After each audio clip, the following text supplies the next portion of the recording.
Na verdade, eu vou falar para vocês de literatura e filosofia. Então, nós decidimos a ordem na qual eu falaria primeiro e o professor depois, porque eu vou falar do passado e do presente, e ele do presente e do futuro. Então, de acordo com isso, né, eu preparei uns textos aqui que vou tentar intercalar com algumas observações para não serem maçantes, né? Mas eu vou fazer então a apresentação de como estão os estudos humanísticos no momento no Brasil, né? E depois eu vou entrar na relação entre literatura e filosofia, verificando alguns gêneros literários que eventualmente têm a contribuição filosófica de uma certa forma estabelecida, e as semelhanças e as diferenças. Eu vou tocar, então, no ensaio, no romance e na poesia. Então, em primeiro lugar, essa visão de como estariam os estudos humanísticos aqui no Brasil hoje, não é? A interdisciplinaridade e o desejado alargamento das disciplinas optativas em nossas universidades não apenas estão permitindo a passagem de uma disciplina para outra, e com elas métodos, sugestões, sínteses, mas também levam a uma abertura e a uma afinação, a um enriquecimento, obviamente, das mentes dos beneficiários. Dar apenas a separação entre literatura e filosofia é inadmissível, conforme vocês verão, mas perigoso também é a separação entre as ciências humanas, as ciências exatas e as aplicações tecnológicas.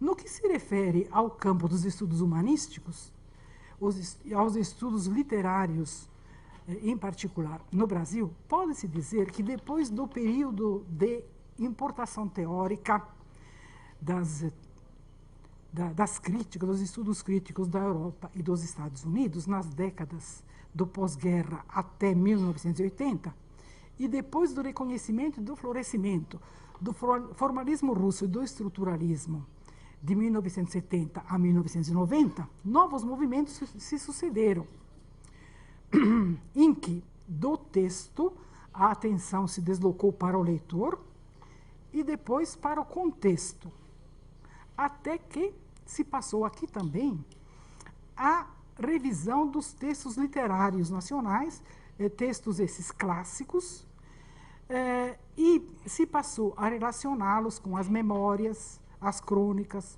os documentos da organização social, da política e dos progressos técnicos, científicos e etc. Há pouco, os assim chamados estudos culturais, identidade sexual, especificidade gay, especificidade feminina, étnica e etc., deram ênfase aos aspectos ideológicos do texto literário e puseram em relação texto e contexto, ligando, por exemplo, literatura e tecnologia com o tema do trem na literatura, o tema do rádio na literatura, o tema da TV na literatura, sem falar das relações sempre vivas com o cinema, a música e o teatro.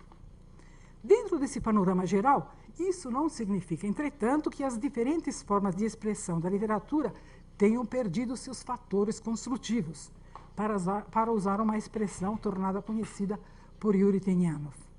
A diferença entre poesia e prosa, por exemplo, foi colocada, entre outros, por um pensador alemão muito caro ao nosso Haroldo de Campos, Max Bense, né? Então, diz o Max Bense: a atividade do espírito se manifesta como criação ou pedagogia. Ela produz uma obra ou uma intervenção ideológica. O poeta é o criador. Ele acresce o essencial, o vital.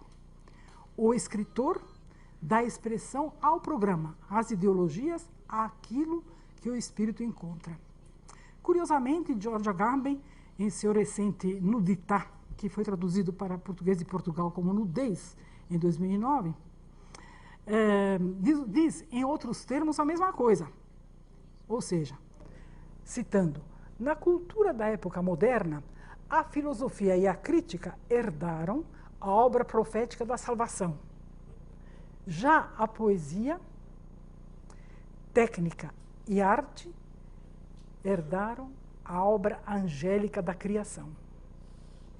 Bom, o desejo de narrar, ou melhor, a necessidade de narrar afirma-se, como é sabido, mesmo em obras e atividades humanas alheias aos gêneros narrativos literários propriamente ditos.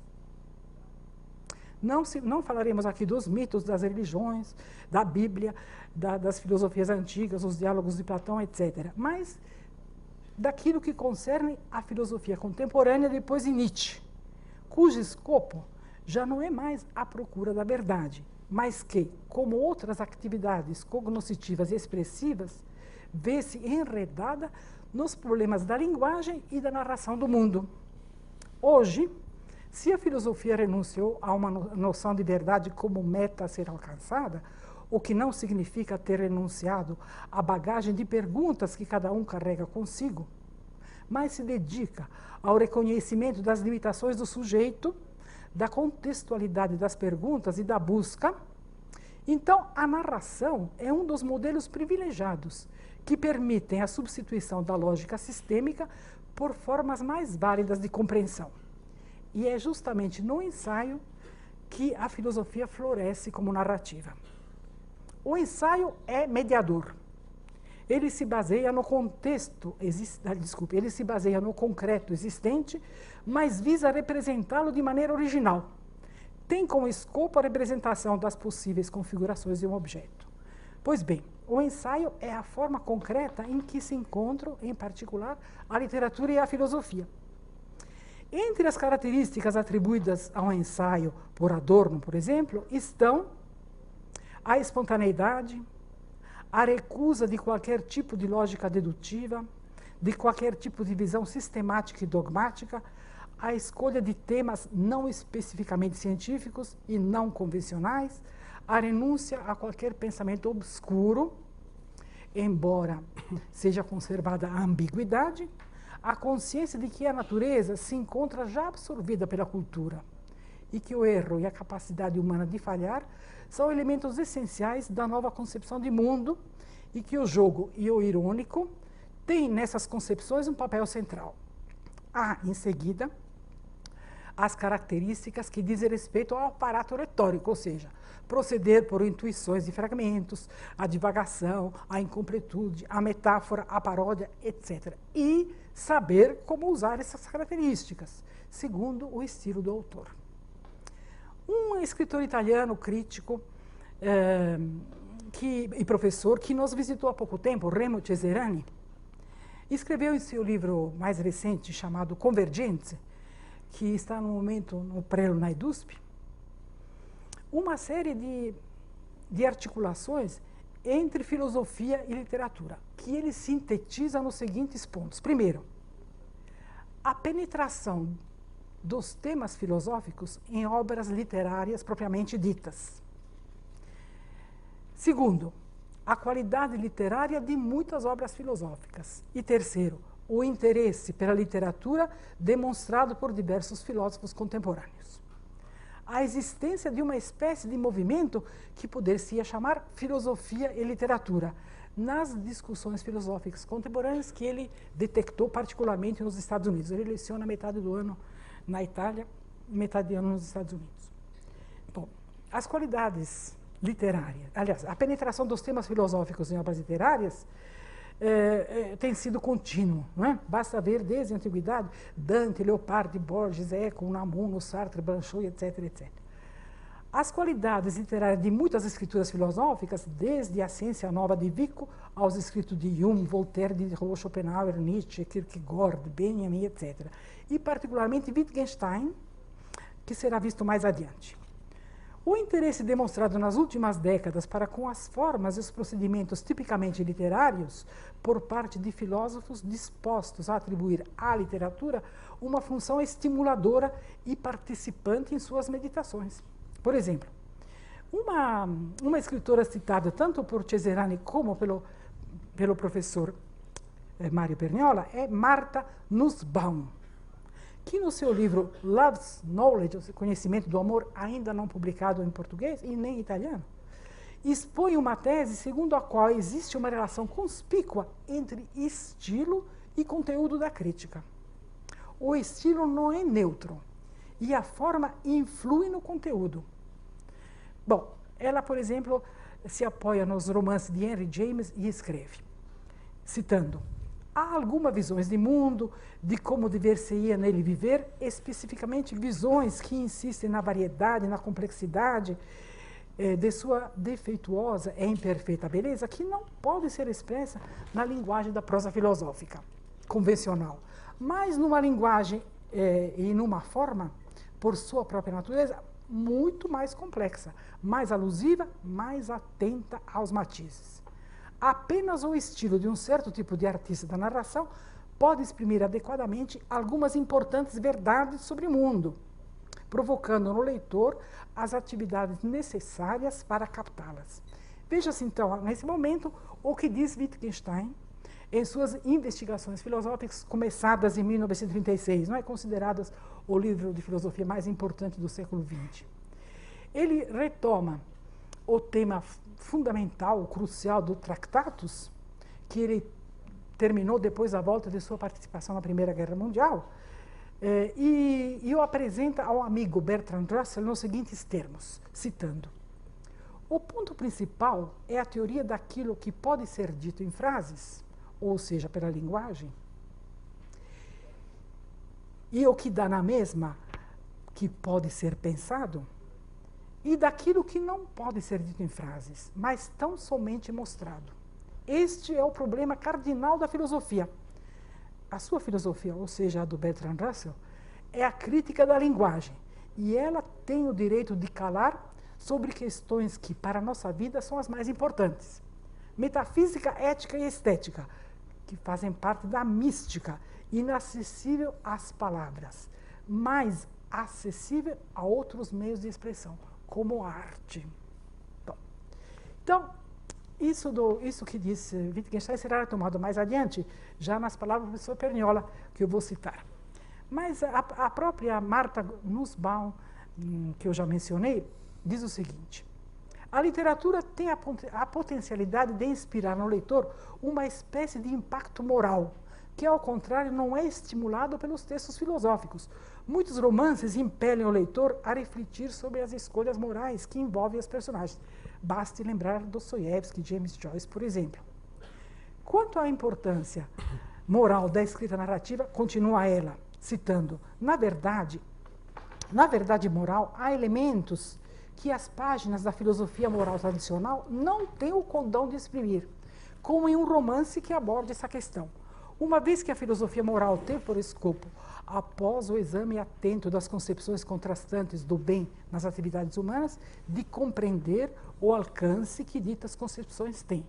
O romance parece vir a constituir uma parte importante dessa filosofia, pois o fim visado por essa filosofia não é tão somente a compreensão teórica, mas também uma exploração ligada à prática, que o romance lhe dá. Isso quer dizer que o estudo filosófico do bem não pode ser conduzido isoladamente, sendo inseparável da elaboração socrática no interlocutor ou no leitor de suas próprias intuições morais, destinadas a aclarar a ele e aos seus próprios fins. Em se tratando de romance e filosofia, eu estou vendo a hora aqui, tem uma outra filósofa chamada Iris Murdoch, autora de um romance também, de um tratado ainda não traduzido em português, chamado A Soberania do Bem, escrito em 1967, Sovereignty of Good. E ela também é filósofa e sustenta a tese da diferença radical entre escrever romances e filosofar. Isso vocês encontram em Literature and Philosophy, numa apresentação dada à BBC em 1978. A literatura, diz ela, pode fazer conhecer a um leitor atento áreas da vida moral que a filosofia, por seu caráter abstrato, tende a ignorar. Porém, as duas disciplinas tendem a trilhar caminhos diferentes, com estilos e fins que não coincidem. A filosofia visa aclarar e a literatura visa mistificar. Uma é translúcida, a outra é ambígua. Uma teoriza, a outra entretém. A literatura é vasta e multiforme, densa, colada à vida, e a filosofia é abstrata, concentrada e centrada em problemas particulares. A literatura é natural, a filosofia é artificial. A literatura mira a uma forma esteticamente atraente, a filosofia não se propõe a isso. Mas, afinal, existe um estilo filosófico? Sim. Ele é feito de certa dureza e de máximo de clareza fria. Bom, hoje, é claro, conforme foi dito antes, não é, pelo Cesarani, nós temos uma mistura entre filosofia e literatura, como, por exemplo, em Bergson, Ricoeur, Merleau-Ponty, e no próprio Sartre, Simone de Beauvoir, e etc. Então, uma coisa é compreender filosofia. Diz um outro estudioso italiano famoso, chamado Emilio Garrone, numa entrevista a Isabella Aguilar, em 2005. Então, uma coisa é compreender a filosofia, outra coisa é a narração literária. Ambas são complementares, mas não integradas. São dois modos diferentes de utilizar a linguagem. Nada se pode narrar, nem é possível acompanhar sua narração se, em alguma medida, não se compreender, isto é, se não forem tomados juntos, quase como um todo solidário, os âmbitos das possíveis significações que o narrar pressupõe e descortina. Ao mesmo tempo, não é possível compreender, enquanto leitor e enquanto crítico, um texto narrativo, sem aderir e participar da narração enquanto tal. Por outro lado, a narratividade anula a solidariedade entre os constituintes e a especificidade que é própria da compreensão, transformando-a em temporalidade. Compreender zera a ordem dos constituintes sucessivos, ou a temporalidade que é própria da narração, transformando o seu percurso em um quadro temporal ou espacial em que os constituintes passam de sucessivos a coexistentes. Agora, quase terminando, ainda quantos minutos eu tenho? 10 minutos. Só isso. Bom, agora então vou me referir a Richard Rorty. Quanto ao lugar da filosofia em nossa cultura, diz Richard Rorty no seu último livro, Antes de Morrer, que em português foi traduzido como Filosofia e Política, a Filosofia como Política Cultural.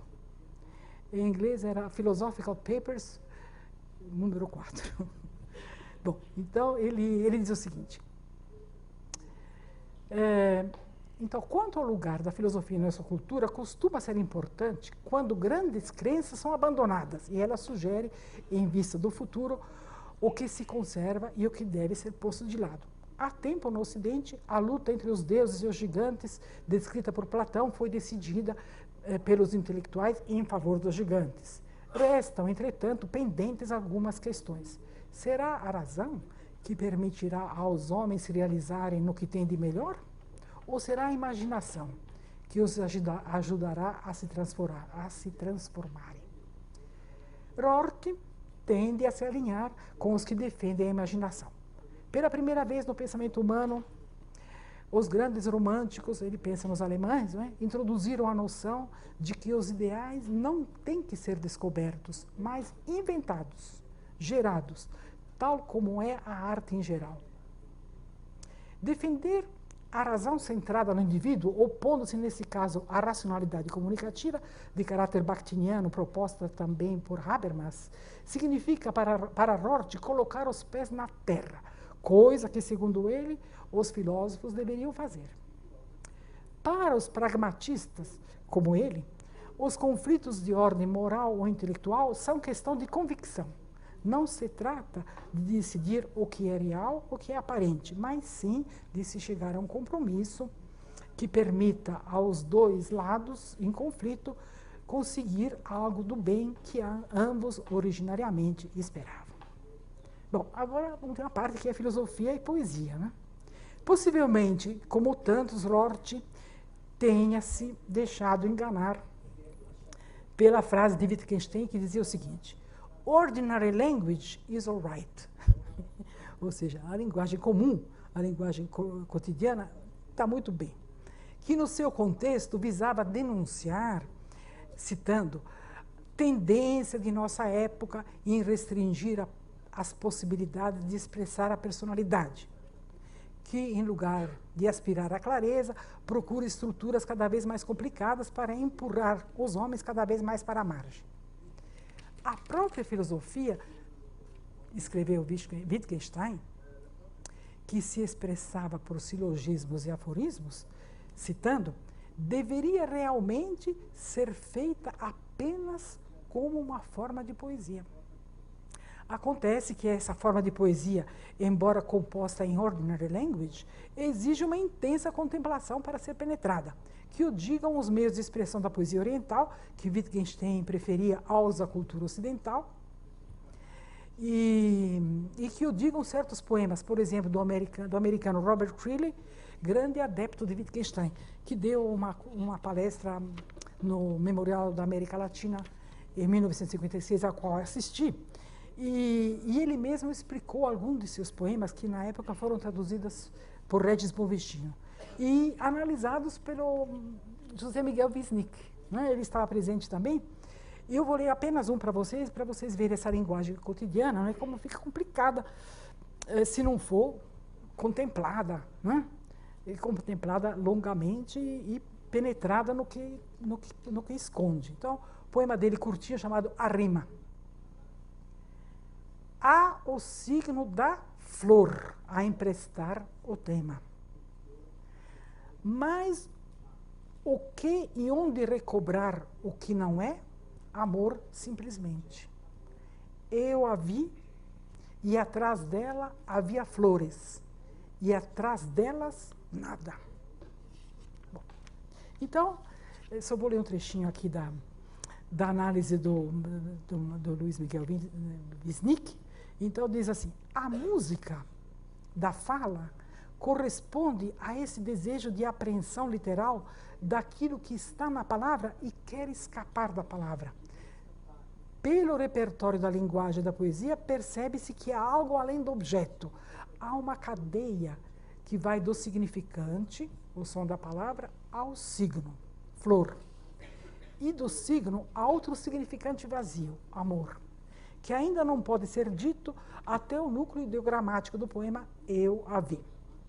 Dá-se aí uma ressonância em eco entre um significante e uma referência que escapa para o vazio. Cria-se como que uma cadeia em que, através da imagem, dissipa-se a imagem. É dado o nome à coisa, mas sem querer ontologizar nem a coisa nem o nome dela, e sem querer dar à coisa e ao seu nome nenhuma característica universal. Para terminar e exemplificar novamente, eu escolhi um poema de Velimir Chlebnikov, um poeta que já foi mencionado aqui por um locutor da semana ontem, né? A respeito de um poema com números. É um poeta considerado por Jacobson mais original do século XX. E ele, como diz Perniola, no seu O Sex Appeal do Inorgânico, um livro que já foi traduzido para o português, eu citando, a coisalidade não tem nada a ver com o realismo cognitivo, que afirma a realidade do mundo externo e a sua transcendência a respeito do pensamento. 2 pontos. Busca experiências limite que ampliam, ao mesmo tempo, os horizontes do sentido e do saber. Então, aqui vem o poema de Chlebnikov. Eu dou um novo sentido à morte, ao comandar as nuvens, ao atirar à terra o trovão branco. Leis da natureza, arreganhai vossos dentes, ou então trazei pedras para meus recantos. Enchei o eu de auroras, o céu de si próprio, para saber como da mão treme e se desgarra o raio. Bom, aqui teria mais um trecho do Wittgenstein, mas eu vou deixá-lo. E o Wittgenstein caracterizava coisas que se podem dizer e coisas que se podem ver com um exemplo muito interessante. Dizia, bom, você olha um desenho e ora pode parecer uma lebre, ora pode parecer, quer dizer, ele parece instantaneamente uma lebre ou um pato. Quer dizer, como é? São fenômenos que ele observava, não é? E que estavam relacionados. Como é que esse novo aspecto se acompanha de uma cintilação, do acender-se, de uma aparência? Se o pensar fosse um discorrer, como disse Platão, e não um sentir, como parece por Wittgenstein, faltaria completamente a fulminante rapidez, ou cintilar, que nos permite exclamar, agora consigo, Agora tudo mudou. Wittgenstein recusa, seja a primazia do espírito, seja a primazia do corpo, e trata de abrir para o seu sentir um novo horizonte. Nele superam-se as barreiras entre orgânico e inorgânico, animado e inanimado, homens e coisas. Essa citação é do livro A Estética Contemporânea, do professor Mário Perniola. Bom, terminando. O fato de alguém ler muitas obras literárias, diz Harold Bloom, citado por Rorty no seu último livro. Então, o fato de alguém ler muitas obras literárias leva esse alguém a ter consciência de muitas possíveis alternativas. E o que importa desse processo é que ele se torna um self autônomo. Essa autonomia, que tem muito a ver com aquilo que Heidegger chama de autenticidade, passa a ser o traço distintivo do intelectual. Só quem lê livros para saber quais alternativas poderia ter é um intelectual. Outros há que os leem por distração, por lazer, por entretenimento, mas apenas o intelectual busca neles o que Rorty chama de redenção, ou seja, um conjunto de crenças que finalmente coroará o processo de reflexão sobre o que fazer de si próprio. No Ocidente, o intelectual esperou essa redenção primeiro de Deus, depois da filosofia e finalmente da literatura. Isso porque a literatura permite que se trave conhecimento com uma grande variedade de seres, a que foi dado o nome de Deus ou o nome de verdade, respectivamente pela religião e pela filosofia. Muito obrigada.